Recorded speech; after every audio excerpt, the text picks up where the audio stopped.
everyone, and welcome back. I hope you're doing really well. I wanted to come on and talk to you all briefly about the new moon in Gemini we will be having on May 30th, 2022. So why am I coming on today and telling you about this new moon? Basically, May of 2022 showed us a huge shift in collective consciousness. We had the really incredible blood lunar eclipse in Scorpio on May 15th, May 16th. And for some people it brought in some really nice experiences, and for other people it showed a lot of difficulty. So I wanted to come on and update you about the lunar cycles and give you some understanding that I've been getting about the way that our emotions and our goals and our journeys and paths are generally coming together now. So first of all, if you guys haven't had a chance to come check out my Patreon page, definitely check it out. I'll link it below. I have some incredible content coming up in June and July of 2022. So it's a wonderful time to check out a membership there. You can get the readings early and ad-free. You can get weekly bonus tea chats and a host of premium content. So if you haven't had a chance to check it out, now is a wonderful, wonderful time. It will be the top link in the description box. Okay, so new moon in Gemini for 2022. There's kind of a stormy energy. It's almost like such an electric and empowering energy that we're stepping into. As I'm looking at the chart for the general time, there's so much energy conglomerating behind the Gemini energy. We've got, of course, the Sun-Moon conjunction in Gemini, which is what happens when you have a new moon. We have an incredible Taurus stellium of Mercury, North Node, Uranus, and Venus. Behind that, we have an Aries triple conjunction of Chiron, Mars, and Jupiter. Behind that, we have Neptune and Pisces. Behind that, we have Saturn and Aquarius. Behind that, we have Pluto and Capricorn. And so we have Capricorn, Aquarius, Pisces, Aries, Taurus, and Gemini all lit up in the sky, demonstrating an arc or a type of very specific lined configuration where it's like a incredible cluster, right? It's like, the entire other side of the zodiac, Cancer, Leo, Virgo, Libra, Scorpio, and Sag. Don't have much there. I mean, we have the South Node in Scorpio, but that, after all, is just a lunar point. It's not a body. So it's very much like one side or the other. It's very polarized energy that we're facing right now. It is very much like hot or cold, dark or light, masculine or feminine. It's like we're trying to really cluster certain aspects of our lives and decide on things. So this is lining us up for these decision-making points I've been telling you all about in July 2022 and then June as well, kind of for some people, but January of 2023. This is an interesting time, and I kind of feel when so much energy conglomerates together like this, it is like thunder, or it's like friction, and it creates like storms. Okay, so there could be a higher possibility of severe storms during this time, whether that's channeling out physically in the weather or whether that's happening personally in our lives. And it's almost like we have to be able to harness that for our own positive evolution and development. So what I wanted to prepare you guys for with this new moon in Gemini, how much you can be supported by general momentum during this time. So take a good, deliberate look at your general momentum right now. What do you have behind you? Okay, with this new moon in Gemini, it's really incredible because there's so much behind this new moon. I mean, Sun, Mercury, North Node, Uranus, Venus, Chiron, Mars, Jupiter, Neptune, Saturn, Pluto. We have the entire solar system behind this new moon.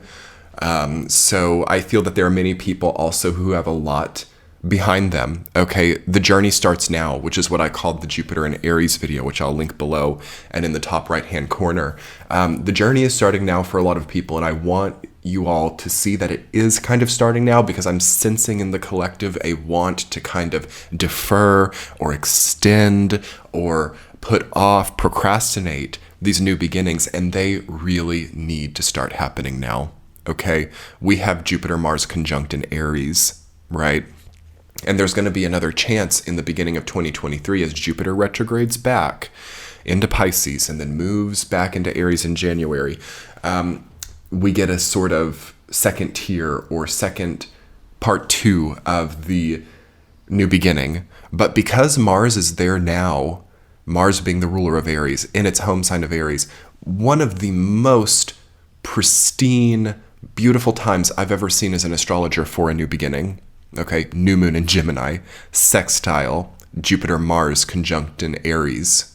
All right, Saturn's still direct. You know, we've got Pluto retrograde, we've got Mercury retrograde, but that's not that much retrograde. We're coming off of that incredible all planets direct phase from February until April of 2022, where we learned what we didn't need anymore, where we learned what to put away, what to detach from, and specifically like what the idling phase, or like what we were reaching for, you know, as almost a just, you know, unconscious habit, okay, unconscious habitual cycles really closing out over from the February to April timeline. And now for some people, I did see a bit of a relapse, you know, when we had that blood lunar eclipse in May. For some people, they were right back into that, like, ooh, I just have to unconsciously consume. I have to, you know, just reach and take. I have to, you know, blindfold myself as I, like, you know, drive really fast through my life. We're needing to undo that again now if we got back there. And for those of you who didn't, for those of you who maintained the reductions that were necessary in the February to April timeline, for those of you who maintained and sustained that, wow, what an incredible trimming up and rejuvenation, transformation, and lightening and healing of your aura you would be seeing now. And it would be kind of like having everybody behind you. So for some people, how you know if you're doing good right now, okay, everybody's behind you. Your whole family's behind you. Your colleagues are behind you. Your employers or employees are behind you. This, for some people, for actually not that small of a group of people, like I would say a good, even like 30% of people, you know, Gemini's like the third sign, a good 30% of people have everyone behind them, allied to them. It's a great time to foster alliances, okay? It's a great time to reaffirm alliances, to send thank you notes, to, you know, even have closures, or to really clean the slate or clear the slate and gain a greater sense of contact. Again, Gemini, right? The new moon in Gemini always starts to show us, okay, what types of new connections do you need in your life? What types of new friendships, acquaintances, especially for the lighter types of relationships. So it's not usually, you know, the deep, dark romances or the, you know, long-running, deep friendships, you know, of a million years. Those can actually come back during this time too. But what a beautiful time to make new friends this would be. A beautiful time for dating. For some people, if you're sane enough to do it, you know, the big if there. But I'm loving seeing this configuration of planets where it's like everything is behind you, okay? The moon, wow, look at how powerful the moon is during this time. Everything is behind her. Everything is behind the emotional significance of any situation that we're in. People understand, and the way that this channels at a more mundane level is like people understand why you have to do what you have to do. People understand your intentionality, your motivation, your reason for building alliances, your reason for taking that one story to the next level, your reason for consolidating the multiple different paths in your life into one greater story. Like, people aren't seeing that as a egotistical craziness. People aren't seeing that as a desperation. People aren't seeing that as a needless, tangential story of like self-progress. People are seeing it as necessary. Okay, people are seeing it as needed and as contributory to the greater experience that you have to generate. So what does this mean in layman's terms? The greater story that you need to weave is not only open to you now, you're probably supported by every single person in your experience to step into it. So I have to kind of reach my hand out to many of you right now and say, it's time. Let's go. Let's move into our purpose. Let's move into our healing. Let's move into the greater, healthier, more appreciative, more supported phase of our lives. Support, that's an interesting thing to think about, because I feel like over the previous 12 years, again, we've had Jupiter just change sign. So that's always a major new paradigm that we're entering into. When any of the outer planets move into the sign of Aries, that is a huge turnover. for humanity. And Jupiter is not quite an outer planet, it's a middle planet, but I still consider it to be a big turnover. So much of us, especially during that lunar eclipse on May 15th, so much of us have let go of a lot of karma, okay? We might not have registered it consciously yet, but a lot of those old stories are gone. A lot of those old illnesses or disease or energetic, malvibrations have just gone. And here we have more of a archetypal representation of who we are and how we've developed and built ourselves as people for a long time. And it's much more supportable, okay? It's much more easy for people to resonate with your cause or your greater purpose now. And this new moon in Gemini is what is like opening up the eyes to this, or really activating this dynamic. So, if you need like support from family right now, it's a great time to request that. If you need also support from your greater community, or if you're ready to like step up as someone who has a greater cause, I think that it's a wonderful time to build support for a cause. I think it's a wonderful time also to, request that people subscribe to you. Okay, so I'll request, if you're new, hit that subscribe button below. But it's just like, wow, how great it feels to know that people have an interest or a stake in your progression, and then also perhaps giving a stake of your own into their progression. We need to see mutuality here with the Gemini archetype. So this isn't at all about just being followed and supported. This is about mutual investment of support. So as you're supported by someone, you give it back, and it creates a tighter and more powerful bond that leads to a greater ascension for both people. So it's not about one person ascending as, many other people invest in them. It really is about mutual ascension now. And that, to me, seems like the best way to foster this new level of support. And, we have to be whole. So there is no not meeting of deadlines now. There is, however, room for adjustments, room for changing the types of deadlines that you are committing to. But there is no possibility to, sign up for something and then not meet that deadline, or to sign up for something and not show up. Okay. It's like the storm is here, and we have to be there, and we have to navigate through it. Okay. And if we're moving towards that, we have to be good navigators, right? So talking a little bit more about navigating storms. So the tower archetype, is that here? You betcha. You betcha the tower archetype is prevalent here with this storm. That's, another word for the tower is like the storm, or, any type of torment or torrential movement of energy.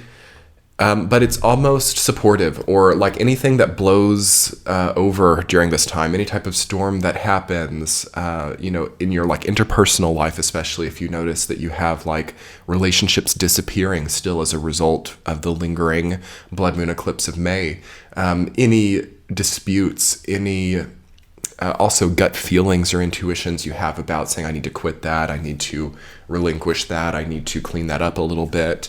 All of that is super valid right now. And it's interesting to see how the universe might actually work in tandem, and the storm might actually cleanse out some of that here and now. So we want to maybe expect that. Also, the full moon in Sagittarius that we'll be having, I believe, on the 14th of June, that's going to be another kind of octave of this, and it's probably going to really flesh out or burn out some of these lingering energies that we don't need. So I would really, to take this down again to the mundane, what we can do to kind of meet this energy and work with this energy. It really is a very swords kind of time, with the air element, with Gemini season coming in.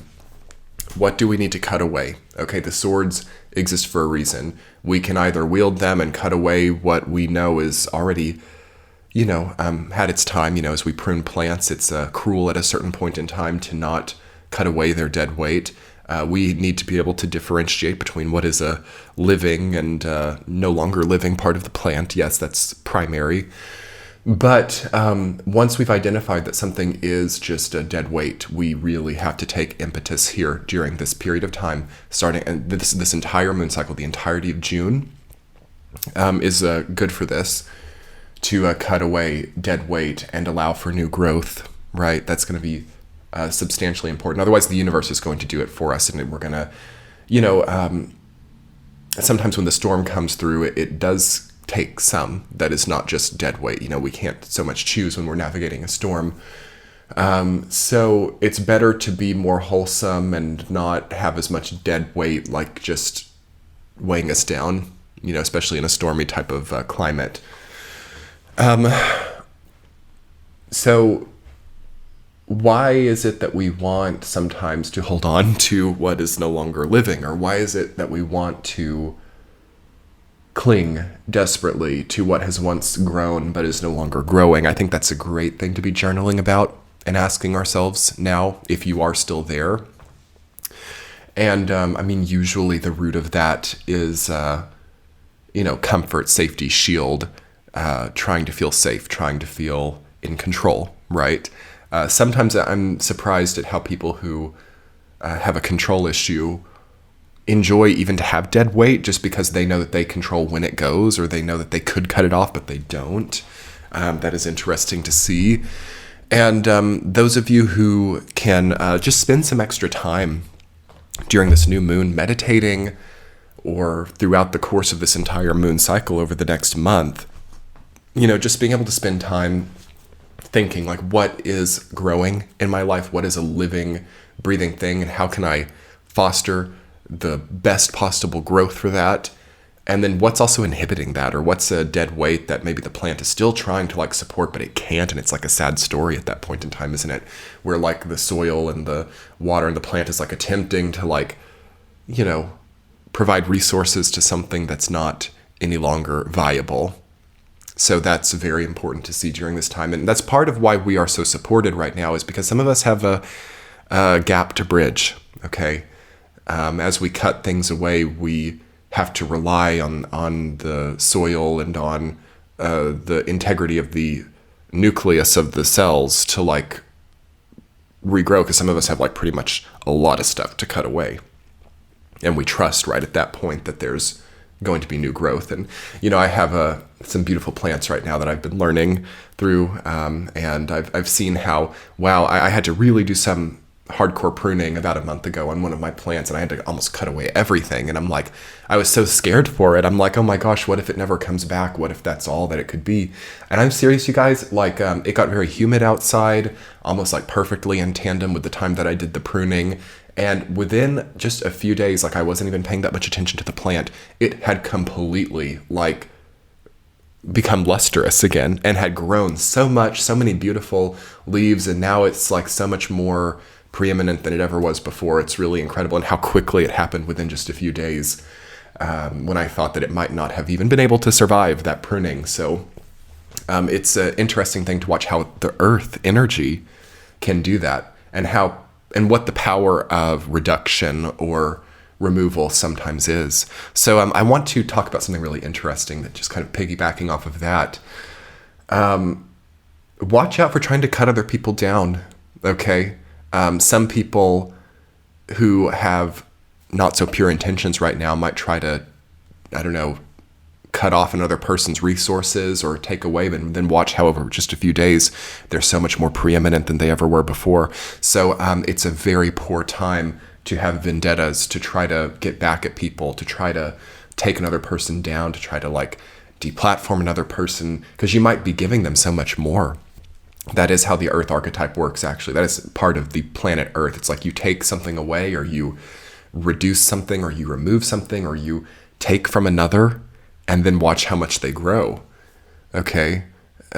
So it's really wonderful to not have any type of bad feelings towards another person now, especially because of the support we have access to, or the resources that we do have access to. There's no need to be spending our mental energy with poor thoughts or negative, reductive energy directed at another. Okay, we need to really pull all of that back and make sure we're not connecting into any of that, because we need to use our own resources for our own development now. And this is a time like no other to do that.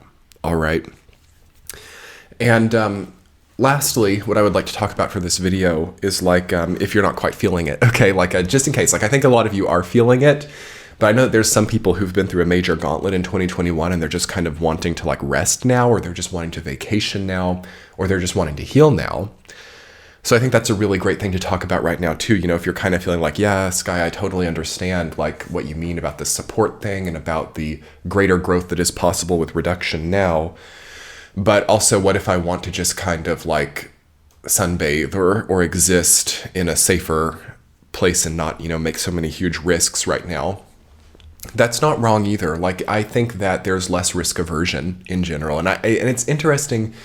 I'm seeing how this energy of like being supported or stepping through the next gate or evolving your cause is not necessarily a risky thing right now. Okay, it's almost more risky to keep the dead weight, or it's more risky to try to be too many people for too many people, or to carry the weight of like 3 different people. That's like the more risky thing now. You need to somehow let other people. Okay, so we're looking at the 2nd, 8th house axis here, aren't we? I'm getting chills with the North and South node in Taurus and Scorpio. So leaning more into that South node side, leaning more into that Scorpio 8th house equity, teamwork, community, support line, as opposed to the self-enforced, like I create everything myself and do everything myself. Like DIY stuff is getting risky at this point in time, and it's almost less risky to have like reliances elsewhere. But we have to be a wholesome person.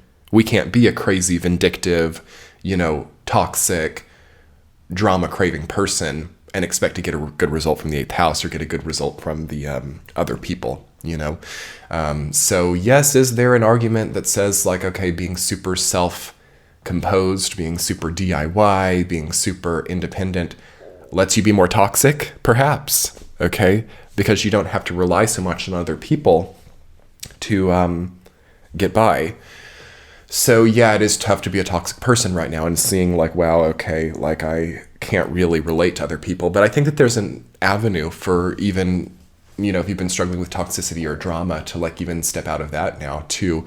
But, you know, I'm just feeling that the riskiest thing we can do right now is upkeeping dead weight. Like I'm trying to think, if I hadn't pruned my poor plant the other day and I thought, ooh, it just needs to kind of like, you know, experience that, you know, dead weight, that would have been cruel. Okay, that would have been cruel. So there's cruelty within being too maintained within an unliving experience or within a experience of dead weight. So we have to really be expert pruners. And again, that third eye, right, to differentiate between what is living and not anymore.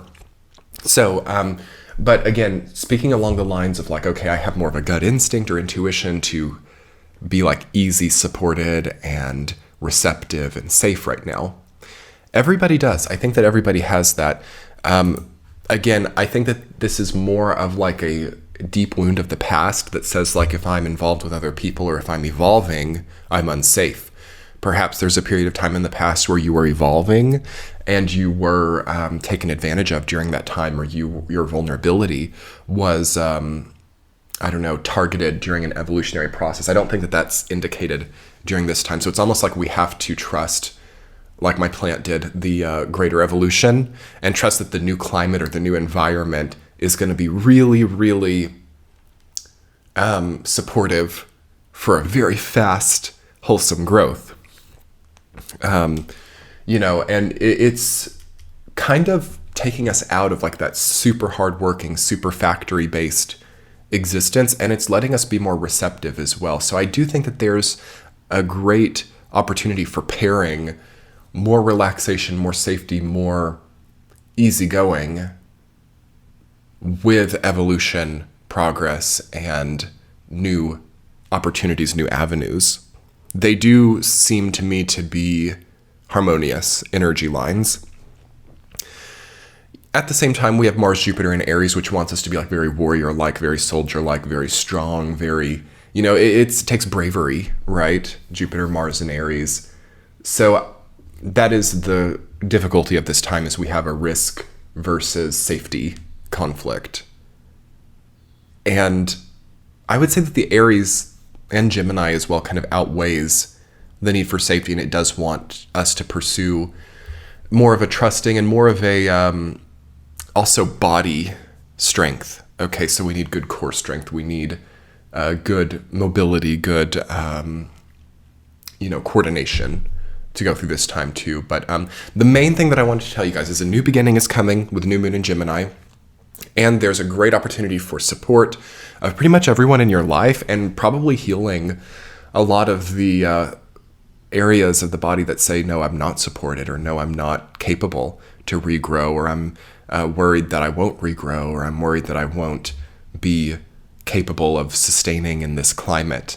Those are the things that we need to really work on releasing now, because there is a storm here, and for some people, it's beautiful to watch that storm from your balcony, okay? It's beautiful to watch it happen. And then for other people, it's like scary, but it's going to really cleanse a lot of energy. And we are stepping into a time here on May 30th, new moon in Gemini, where we just don't have the same heavy stuff weighing us down anymore. So it's definitely a big case for movement and for new stories. So I hope you guys enjoyed this video. I just wanted to come and dialogue a little bit for you about the new moon in Gemini. If you liked my content, please come check out my Patreon page. It's very, very reasonably priced, and it's something that I think you guys would enjoy. So I have a lot of people over there already, and I get a lot of very, very positive response to it. So please come check it out. Of course, you can change your subscription anytime. It's very flexible. It's very easy. And to me, it does seem like the future of making this stuff work. And it has been the basis of making YouTube work for me for a long time. So, it is a very vital part of making this work possible. And it's very reasonable. So come check it out if you get the chance. I will link it below as a pinned comment and in the top right-hand corner, and I will even put it in the center of the screen for you right now. Come check it out. I hope you're looking forward to a wonderful beachy summer full of beautiful, hopefully healing messages for 2022. I'll talk to you guys soon. Have a wonderful, wonderful experience of new moon in Gemini, and enjoy this lighter feeling. Much love. Bye.